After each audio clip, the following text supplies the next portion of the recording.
sekalian, terima kasih sudah mau menghadiri ini. Sebelumnya sesi konseling kelompok ini apakah yang pertama atau Pak ini udah yang 100 kali barangkali? Jadi silakan boleh ya. Dan kemudian saya ini mendapatkan apa ya? Katakanlah kalian itu dari laporan wali kelas. Ya, dari laporan wali kelas. Saya tidak tahu apa yang sudah dipersoalkannya di kelas, tetapi kalian pasti yakin dan kalian pasti tahu apa yang membuat kalian diminta untuk konseling dengan baik. Oke. Pertanyaan PMG pertama, ini sesi konseling pertama kali atau sebelumnya pernah mengikuti sesi konseling? Pertama kali. Tidak pernah. Oke. Kalau yang pertama kali mungkin ini adalah hal yang baru. Kalau yang sudah pernah dikonseling sama siapa? Yang lain, BK yang lain. Ini siswa aja ya. Baik. Nah, jadi konseling kelompok ini ada beberapa aturan yang perlu kita sepakati bersama. Nah, karena kita berbatas dengan waktu, yaitu 1 jam pelajaran, 45 menit, maka kita upayakan kita optimalkan 1 jam pelajaran ini berjalan dengan efektif dan kalian bisa mengikuti sesi dengan baik. Tapi kalau misalkan tidak, nanti ya 2 jam pelajaran. Baik, sudah memberikan surat panggilan ini didasarkan atas laporan dari dan mereka wali kelas dan guru bidang studi untuk jam berikutnya sudah mengizinkan. Baik ya. Baik, ada beberapa aturan. Yang pertama, di sini Pak MC berperan sebagai seorang pemimpin dalam kelompok ini. Dan kalian itu sebagai anggota kelompok. Jadi dalam sesi ini nanti setiap orang boleh berbicara. Oke? Boleh berbicara. Tapi maaf kalau misalkan ada yang terlalu mendominasi atau misalkan terlalu sering berbicara, nanti Pak MG mungkin akan stop dulu dan memberikan kesempatan kepada gitu ya. Dan kemudian ada beberapa hal yang perlu kalian perhatikan. Bahwasanya isu masalah yang akan kita bahas hari ini itu hanya saya dan kalian yang tahu. Nah, kalau boleh orang lain tahu, kira-kira siapa yang boleh? Wali kelas aja. Kepala sekolah boleh? Nah, jadi mohon, jadi ini tidak boleh sampai ke kepala sekolah. Kalau seperti itu mohon kerjasamanya ya. Kalau orang tuanya? Tidak perlu, ya kan ya? Baik. Nah, sebelum kita memulai sesi konseling ini, ada yang ingin ditanyakan, ada yang mungkin baru, terus ada kerahasiaan yang perlu dijaga ya. Mana? Tidak ada. Kalian ini kan anak kelas baru, sudah saling mengenal sebenarnya? Belum. Di kelas baru ini sudah 2 bulan. Belum kenalan? Tahu tapi dekat ya. Oke, dalam sesi ini kita kenalan dulu ya. Ini boleh saya kasih modal ini. Jadi kita bermain namanya permainan tongkat aja. Setiap kali saya memberikan ini maka kalian menunjukkan ini dari siapa, alamatnya di mana, kemudian hobinya apa, ya. Oke. Baik, perkenalkan nama saya Muhammad Muhajirin. Kalian bisa manggil nama saya Haji. Saya hobinya adalah berbicara ikan koi. Dan kalau dijual untuk itu membuat saya merasa bahagia. Ya, silakan. Kalau lanjutkan ini diterima dari Bapak MG yang hobinya memelihara ikan koi. Nah, perkenalkan nama saya Renita. Hobinya mungkin Wih, masya Allah. Begini Masya Quran. Ya Allah, ketawa lagi.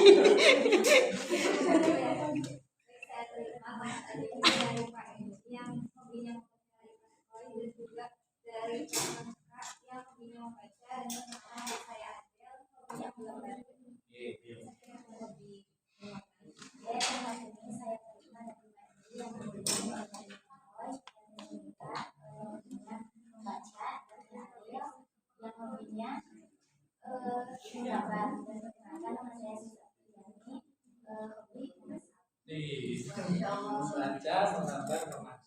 Simpel ya.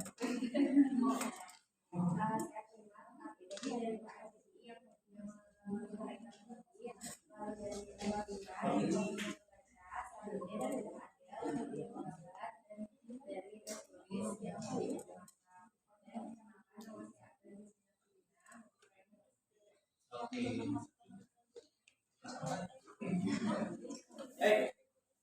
Oke, saya terima kembali tempat ajaibnya dari Monika yang hobinya membaca, dari Anda yang hobinya menggambar, dari Sulis yang hobinya memasak, dari Akila juga hobinya memasak. Oke, nanti kita siap ya masuk ke sesi konseling kelompok ya. Oke, bolehkah Pak Yusuf tahu apa yang membuat kalian mengikuti sesi konseling dan kalau boleh tahu siapa yang menyarankan? Dari siapa nih? Setiap orang boleh berpendapat. Oke, dari Monika. Jadi saya ini seorang siswa yang aktif di organisasi ya Pak. Nah, karena di sekolah itu banyak organisasi ekstrakurikuler yang saya ikuti. Nah, sehingga hampir setiap hari mungkin ada di mana saya di-spend untuk kegiatan mewakili ekstrakurikuler. Nah, mungkin itu membuat wali kelas saya sedikit keberatan dengan kegiatan saya gitu. Jadi dia meminta saya untuk memanage. Jadi kamu saat ini kesulitan untuk membagi waktu antara waktu belajar dengan waktu mengikuti organisasi. Terima kasih Ronika. Selanjutnya mau siapa? Boleh. Nah.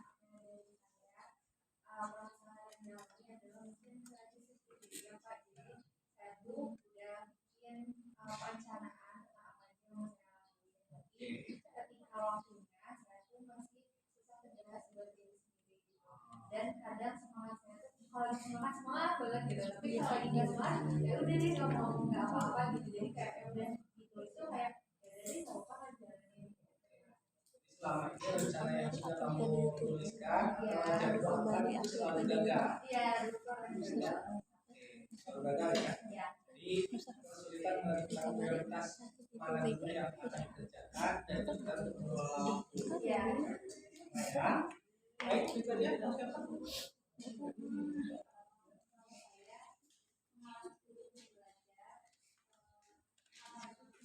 Kalau banyak tugas jadi semoga semangat lagi belajar dan alhasil punya pilihan bahwa di lapangan seperti itu belajar itu mengambil kegiatan tapi mengejar. Jadi saya merasa saya tidak begitu apa ya antusiasnya tidak ikhlas dengan belajarnya. Jadi kamu memiliki motivasi yang rendah saat ini. Baik, yang terakhir, Tulis.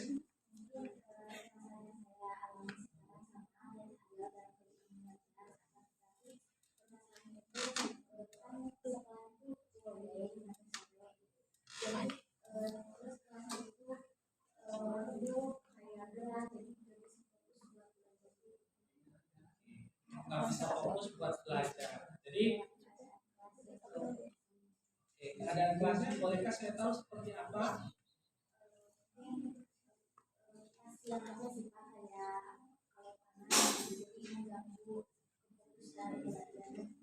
Mengganggu fokusan belajar. Jadi suasananya itu membuat kamu sangat tidak nyaman dalam belajar. Oke. Nah, Pak Anji punya pertanyaan. Tadi itu kan kalian punya persoalan masing-masing. Ada yang sama, ada yang berbeda juga. Nah, yang pertama kalau boleh saya review, Ronika itu berkaitan dengan sulit untuk mengatur waktu antara organisasi dengan belajar. Adel itu saat ini memiliki motivasi belajar yang rendah karena menganggap belajar itu tidak penting. Kemudian sulit untuk konsentrasi dalam belajar. Nah, kemudian Akila sulit untuk merealisasikan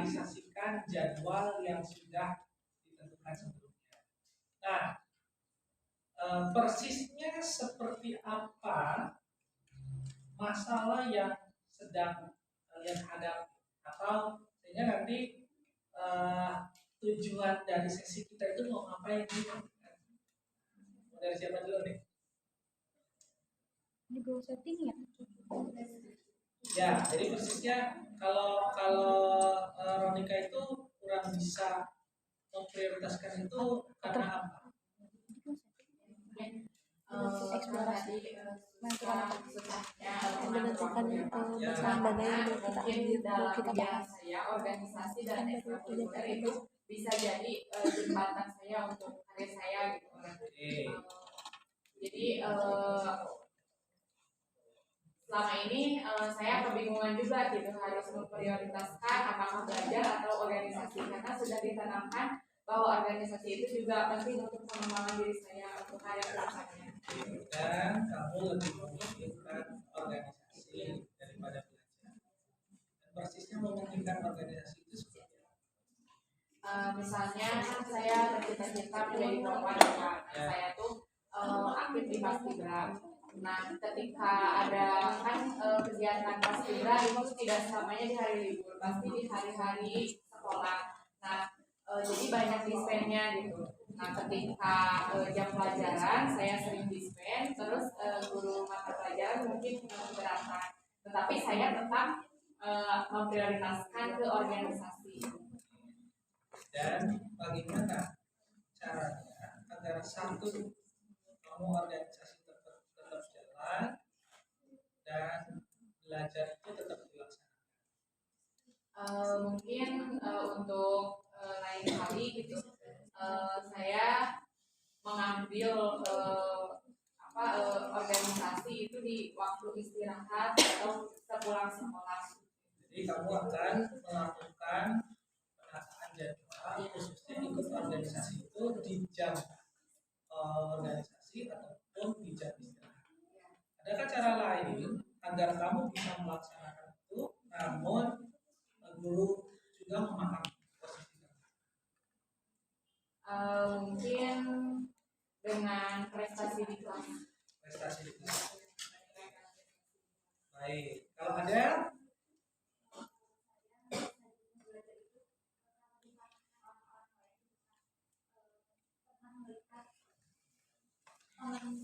saya yang gak ngerjain tugas yang kelasnya sering bolos tapi dia dengan mudahnya mendapatkan peluang sesuai dengan apa yang dan kamu kecewa dengan kondisi melihat teman kamu yang mendapatkan keuntungan lebih dan hasil akhir apa yang ingin terjadi pada diri kamu?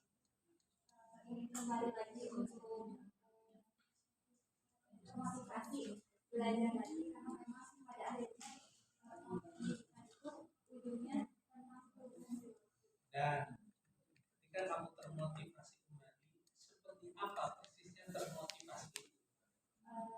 saya kembali lagi untuk mengerjakan tugas tepat waktu. Mengerjakan tugas tepat waktu, terus Ketika di kelas tuh mendengarkan guru tuh memang mendengarkan bukan hanya sebatas belajar. oke, mendengarkan guru itu dengan konsentrasi dan kamu hadir di sana benar-benar hadir. Apalagi itu yang dicapai ya. Baik, nah tadi Ronika ingin meningkatkan prestasi, kemudian juga menjadwalkan waktu di organisasi itu tidak pada jam pelajaran. Ada sudah jelas ingin berprestasi kembali, mendapatkan nilai yang bagus. Kalau sulit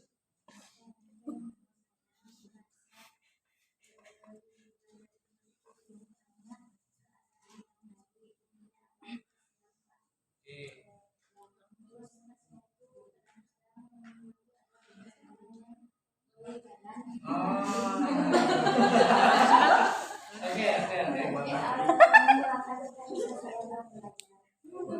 Dan kamu kehilangan konsentrasi dalam belajar kamu.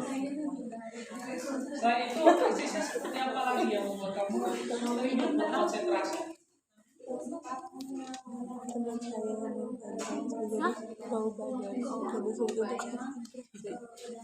saya jadi bau badan ada teman yang bau badan. Dan ketika kamu tidak konsentrasi, apa yang terjadi pada diri kamu? Risi. Persisnya risi itu kayak gimana? Ya, Dan menjadi kamu gitu ingin mah. selalu keluar dari itu. Apa lagi yang terjadi pada diri kamu? Dan apa yang ingin kamu ubah dari sesuatu? pengen menabung tapi takut tersembuh. Oke. Kalau tidak tersembuh, jadi mungkin Dan kira-kira cara yang tepat seperti apa agar kamu bisa berkonsentrasi dan mampu menunggu diri? Iya. Kasih kado. Bener kan kado. Ke ulang tahunnya.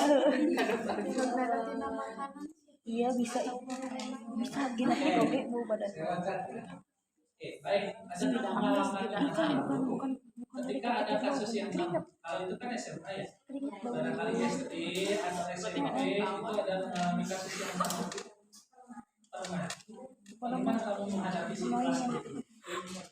Kasihan sih Kenapa selalu pernah ini baru badan. Ada ide. Oh pernah. Dan akhirnya yang mau badan itu Abis itu pernah di pesantren. dia mengisolasi Di diri. pesantren abis itu. Menurut kamu baik atau tidak? Kurang baik. Jadi harusnya dibagaimanakan agar dia itu memahami kondisi dirinya tetapi tidak dibully. Oke, dirangkul caranya.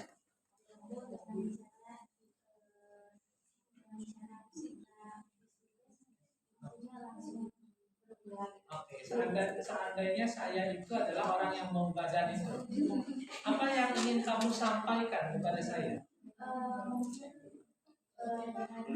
Yuk ketemu di Kembang 7 Rupa. Oke, kasih informasi. Apakah dia akan tersinggung atau tidak dengan seperti itu? Oke, agar dia tidak tersinggung, memastikan agar dia tidak tersinggung. Selain memberikan gift berupa payung, apalagi yang perlu kamu lakukan kepada saya? Banget ya orangnya. Bisa tahu gimana?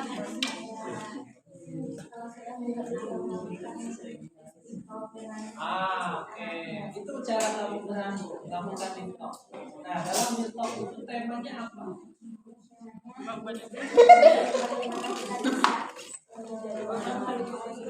Oke, temanya adalah Menjaga kewangian pada tubuh. bisa menjaga kesehatan diri dan kesegaran diri. Manisnya Kira-kira dengan kamu menyampaikan itu dan TikTok itu akan membuat dia berubah atau tidak?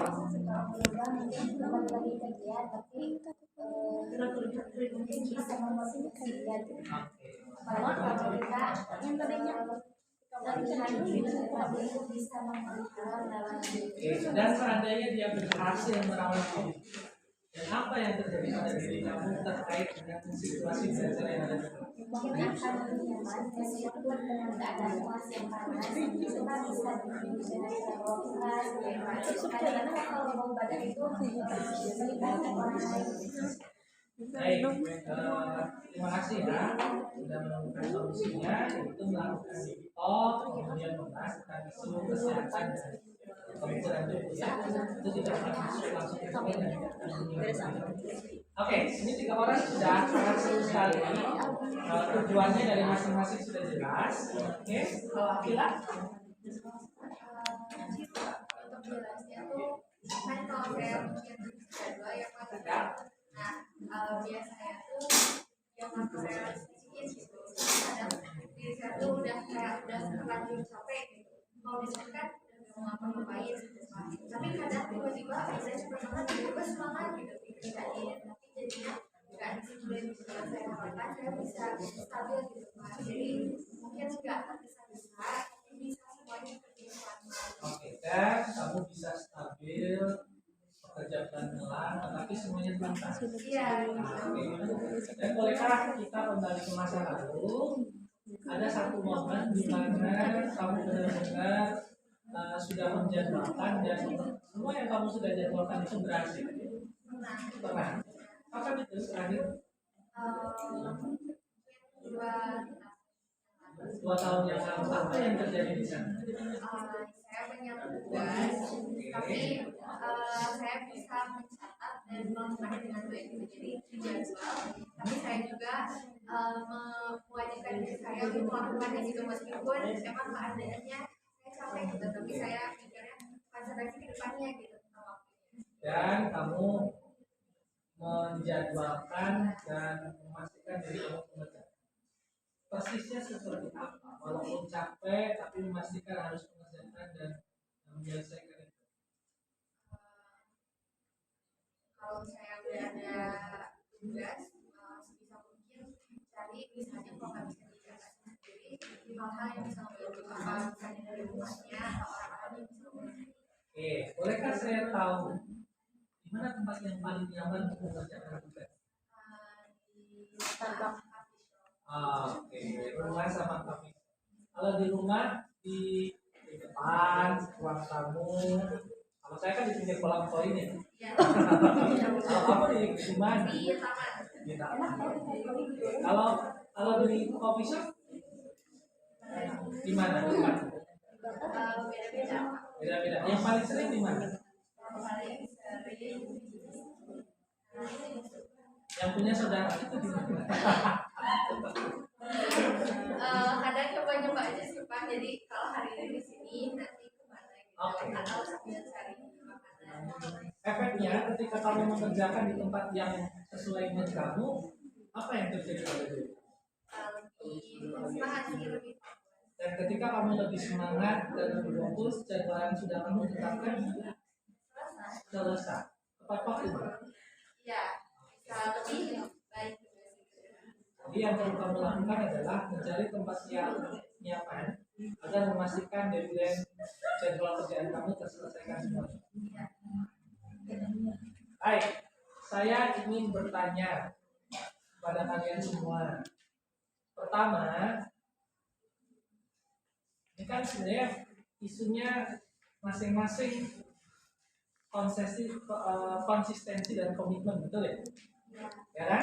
Yang pertama adalah komitmen atau konsistensi untuk bagaimana membagi waktu. Yang kedua, bagaimana konsisten dan komitmen untuk meningkatkan motivasi diri untuk dalam belajar. Yang tadi mengembalikan motivasi diri dan segala macam. Yang ketiga, bagaimana cara untuk konsisten berkomunikasi dan berbuat baik kepada orang lain, ya kan? Agar tercipta kenyamanan untuk diri kita dalam belajar. Yang ketiga adalah konsisten bagaimana untuk mencari tempat yang nyaman agar kita mampu menyelesaikan walaupun kadang-kadang jadwal yang sudah kita susun itu banyak, tapi kita mampu menyelesaikan. Nah, di sini ada pertanyaan skala 0 sampai 10. 0 itu biasa saja, 10 itu kalian sudah bisa melakukan itu semua. Maka pertanyaan saya, Ronika komitmennya dari angka berapa, Adel ada di angka berapa, kemudian Sultan ada di angka berapa, Akil ada di angka berapa? 10. Paling tinggi 10. 10. Ronika 8. 9. 9. Oke, persisnya 10 itu seperti apa? Kamu yang bagaimana? Sudah semangat lagi belajar. Semua tugas-tugas dikerjakan tepat waktu. Semua tugas-tugas dikerjakan tepat waktu. Dan datang ke kelas itu memang niatnya belajar bukan hanya melihat. Oke, niatnya belajar bukan hanya melihat. Jadi niat dulu ya. Ini oke. Dari itu semua, mana yang paling mudah untuk dilakukan?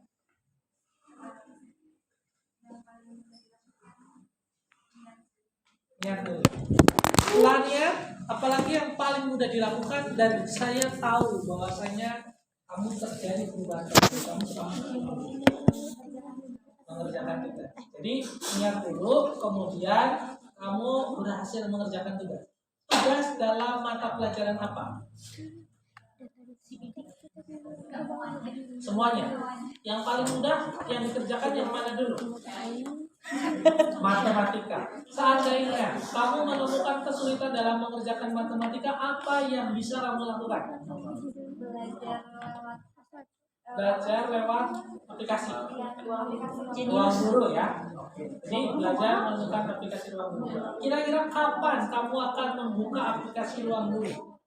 Biasanya malam sekitar jam 8. Oke, malam sekitar jam 8.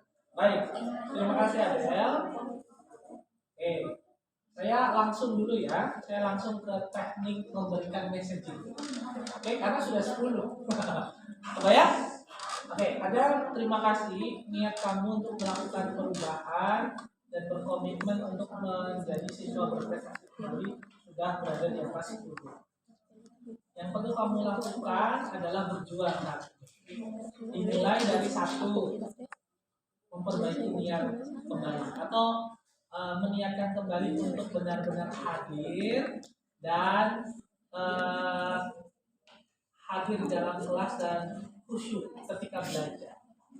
Kedua, kamu mulai untuk mengerjakan tugas satu persatu, khususnya di pelajaran matematika. Ketika kamu menemukan kesulitan, kamu akan membuka aplikasi pembelajaran yaitu Ruang Guru. Dan kamu akan mulai mengerjakan tugas itu malam ini. Baik, terima kasih ya sudah mau terbuka dengan saya dan teman-teman yang di sini. Saya doakan semoga Adel bisa konsisten untuk mengerjakan tugas dan memperbaiki niatnya kembali belajar. Itu semangat dengan Adel. Baik, kita ke yang kedua, Ronika. Tadi di angka 8. Sebenarnya di angka 8 itu kayak gimana?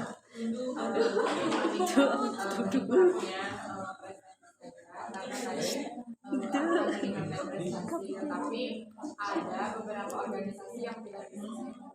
Oke, pertanyaan Pak MC.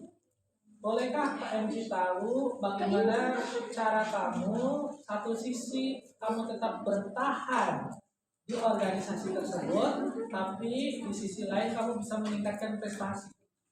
Mungkin pas kalau misalkan ada keperluan di organisasi yang mendesak, saya bertanya kepada teman terkait tugas, jadi saya tidak akan bicara. Oke, selain bertanya kepada tugas, apalagi yang bisa kamu lakukan? Mungkin mempertimbangkan kembali ketika ada beberapa yang harus dispen, misalkan dalam 1 minggu yang tadinya harus 3 kali dispen, nah harus pilih salah satu. Oke, jadi hanya 1 saja. Oke.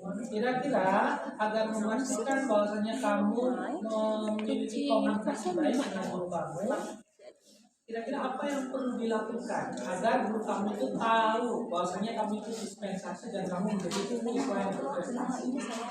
Yang mungkin berkomunikasi tujuan dan alasan saya Kepada siapa? ke guru, ke wali kelas, ya, karena meyakinkan guru-guru dan wali kelas. Baik, seandainya saya adalah wali kelas kamu, apa yang ingin kamu sampaikan? Yang mungkin Pak, saya masuk organisasi bukan sekedar hanya keluar atau kabur dari kelas dan meninggalkan pelajaran, tapi ada cita-cita dan harapan saya melalui ekskul tersebut. Oke, bolehkah Pak MC tahu kamu ikut dispensasi tersebut untuk mengikuti apa? Lomba atau apa? Yang pendidikan Pendidikan paskibra. Ada lombanya nggak? Ada. Nah, bolehkah saya tahu ketika apakah pernah selama ini ketika kamu mengikuti pendidikan paskibra itu menang lomba juara? Paskibra kan berburu ya. Pernah nggak?